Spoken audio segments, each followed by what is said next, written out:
he knows more than he's letting on about the Goblin Rebellion.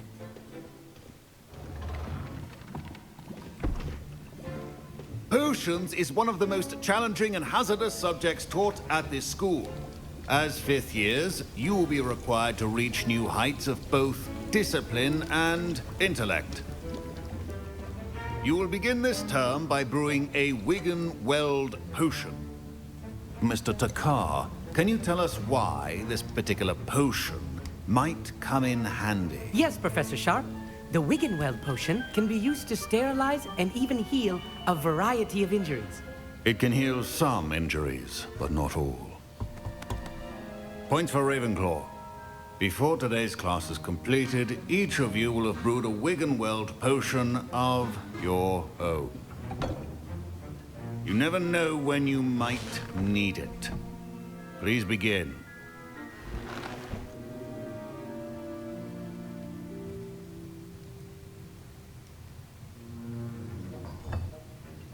Use a strong, even motion when crushing your ingredients. Please be meticulous when adding powder to your potions. One errant sneeze could be disastrous.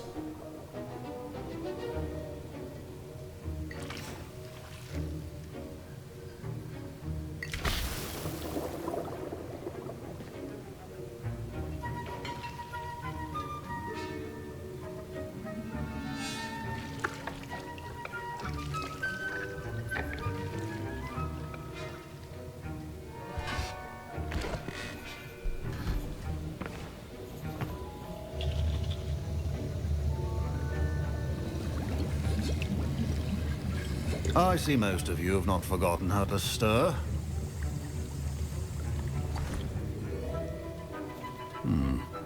Not an easy potion to brew. Well done. And from what I hear of your recent exploits in Hogsmeade, you'd also do well to practice brewing the defensive Edurus potion. Professor Weasley had you acquire the recipe from J. Pippin's, correct? Yes, sir. Good. For the moment, you can find the ingredients you need in my office. But in the future, you'll be expected to provide your own ingredients. Some can be harvested from the plants you grow in your herbology class, and rarer ones can be purchased. Others, however, may be harder to obtain, and will require you to be a bit more resourceful. Come and see me when you've finished brewing, and we'll see if it was skill or luck the first time round.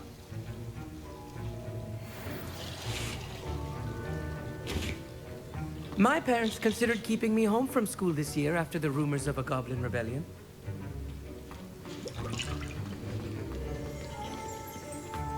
Don't fret if you run out of ingredients. I simply grow most of what I need. Professor Sharp must have learned a lot during his time as an Auror. Professor Sharp said that Wiggenweld potion can treat injuries. Hope I never need it. Did I hear Professor Sharp say that you have permission to go into his office? He did say that. He wants me to get more ingredients to brew another potion. Brilliant! You, my friend, have been presented with an extraordinary opportunity. I'm Gareth, by the way. Gareth Weasley. Bit of a prodigy with potions, if I do say so myself. Pleasure to meet you. Wait, are you related to Professor Weasley? She's my aunt. Keeps too close an eye on me for comfort. Ugh. But she can't be everywhere. Listen, anyone with a troll-sized brain can brew an Edurus potion. I'm working on something that's certain to be spectacular. I'm just missing one tiny last ingredient that will add that extra spark. I suspect that's where I come in. You're as clever as I'd hoped. I simply need a single Fwooper feather. As you'll already be in Sharp's office with his permission, perhaps you could grab it for me. I'll get you the Fwooper feather, as long as you're certain Sharp won't miss it. I assure you he won't. Fwooper feathers aren't that valuable. Wait until you see what I'm brewing. Hurry back to me when you have the feather.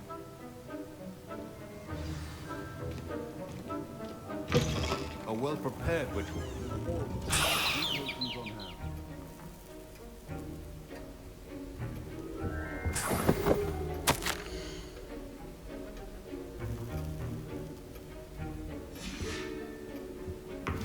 Revelio.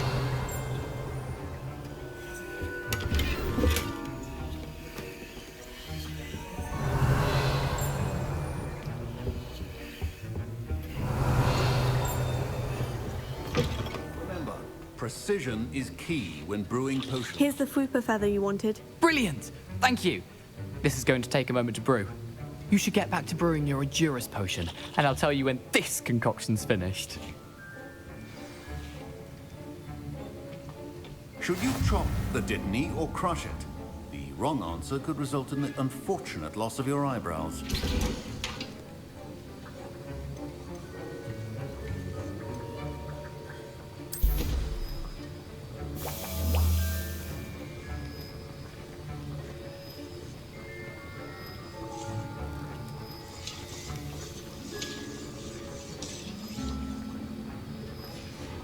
And now we add the mallow sweet, and...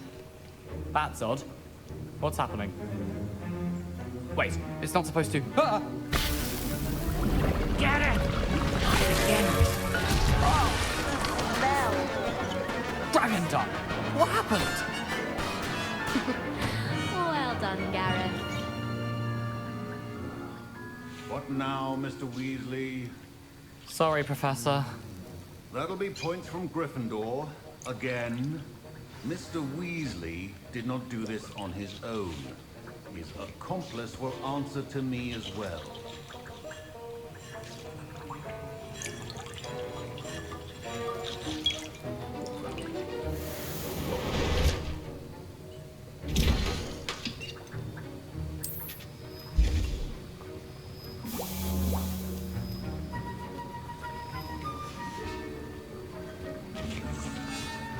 Wasn't expecting that literally to blow up in my face.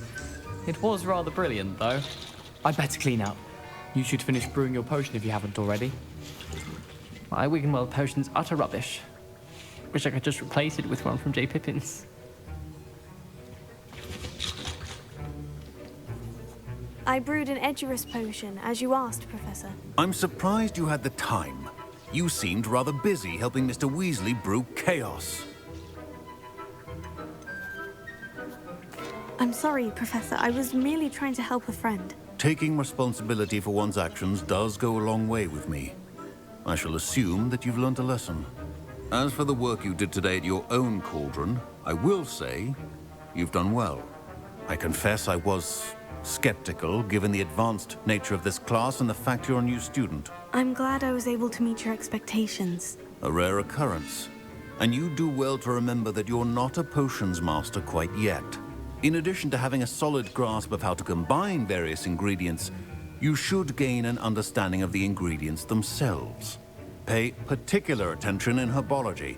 The plants you nurture there are often essential to the potions you brew here. Now, I recommend that you find a safe location in which to practice brewing. You cannot leave a hot cauldron simply anywhere. That'll be all. I think each of us has had enough excitement for one day. Class is dismissed.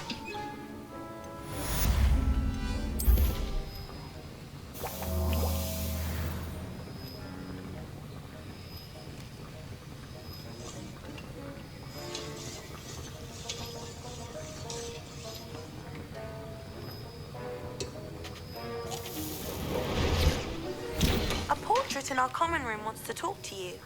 It's Eldritch Diggory. He used to be the Minister for Magic, I think.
Revelio.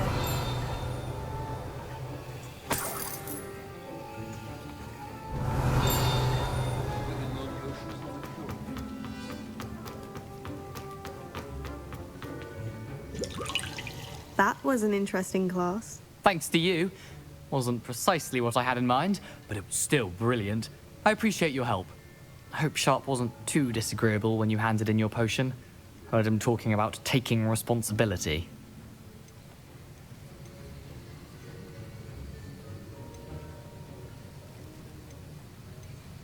Professor Sharp wasn't happy. Leave me out of your grand plans next time. Sorry to hear that. Hopefully he's already forgotten about it. Sharp may seem gruff, but I'd bet a few galleons he blew up a potion or two in his day. Best be off. Next time we talk, I promise, fewer explosions.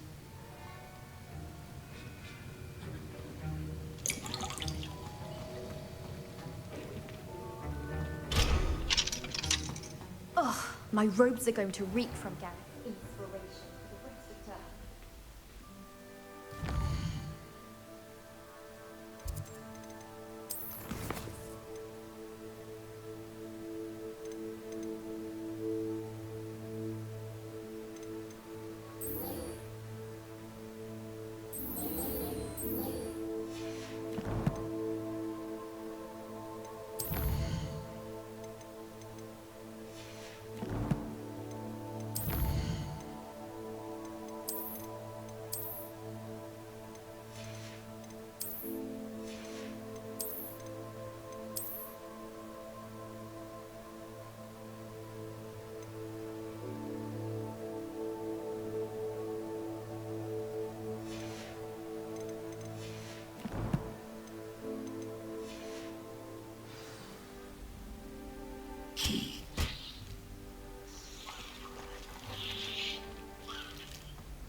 Thank you again for finding my gobstones.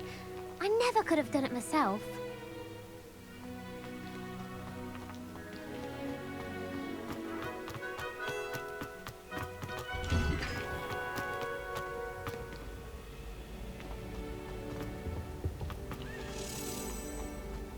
Hey, it's me, Gareth.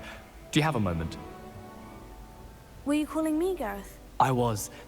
After you helped me with that fupa feather and potions, I reckoned you might be just the person I need. You see, I have an idea for a fizzing Wisby-inspired beverage, but I'm missing a key ingredient. You and your concoctions. I don't know how you come up with these things. It's a gift, truly. So, I suspect the key ingredient in fizzing Wisbies is dried billywig stings. I heard there's a store of them in Honeyduke's cellar. I'd get them myself, but my Aunt Matilda has her eye on me. Thinks I need to focus on potions class for a while, not for my own brews. I was hoping you could follow a secret passage to Honeyduke's cellar and grab a few dried billywig stings for me. Sounds simple enough. And who wouldn't want to go to Honeyduke's? Ah, brilliant. Thank you.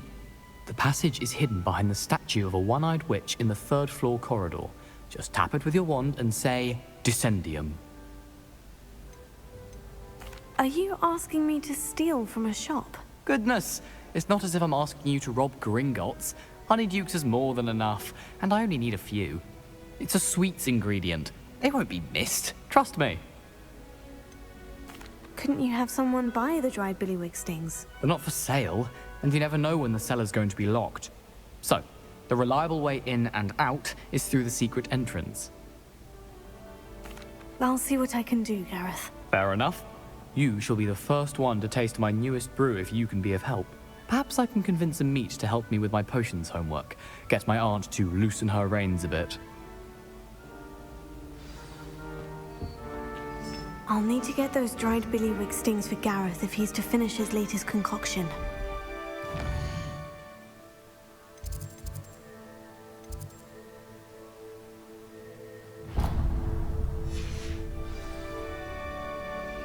A one-eyed witch statue shouldn't be too hard to find. Off on another adventure, are we?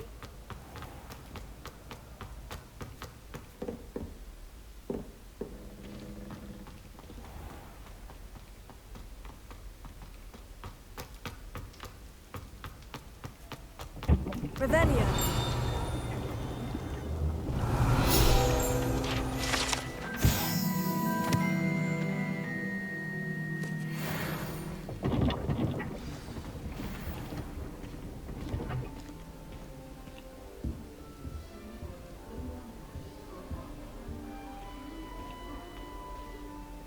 You wanted to see me, sir? Indeed. Allow me to introduce myself. So few students know who I am these days. Eldridge Diggory, former Minister for Magic and founder of the Aura recruitment program at your service. I believe you can help solve a decades-old murder, thanks to that book you found, and, in particular, its missing pages. How do you know about the book? And the pages? We portraits hear more than you might suspect, and most of us can keep a secret. So, what say you? Surely a Hufflepuff such as yourself would be inclined to help seek long overdue justice.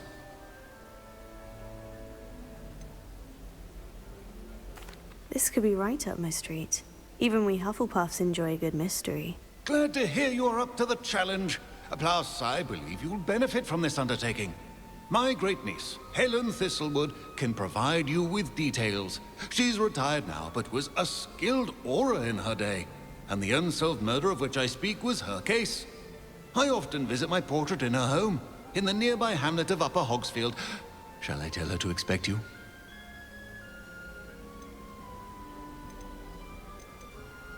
Can you tell me more about your great niece? Cream of the crop when it comes to auras. A star pupil here, and then an exemplary servant to the ministry. And her spark hasn't diminished one bit in her retirement. She and I often chat about old cases and our glory days. No offense, but it's nice to get away from the students and converse with someone who's familiar with my legacy. When were you the Minister for Magic? Over 100 years ago. 1733 to 1747, to be precise. The stories I could tell you. Didn't have the chance to do all that I could. I was in the midst of reforming Azkaban when my life was cut short by dragon pox. I was sneezing sparks to the bitter end. How could a few pages of a book help her solve an old case? A boy disappeared with those pages, but they never found the body. A girl was convicted of his murder nonetheless. It seems those pages could exonerate her somehow. My great niece can tell you more. I shall go and see her right away. Brilliant. With what I suspect is your knack for hard work and her keen mind, both mysteries may be solved sooner than you think. I shall see you there, soon I hope.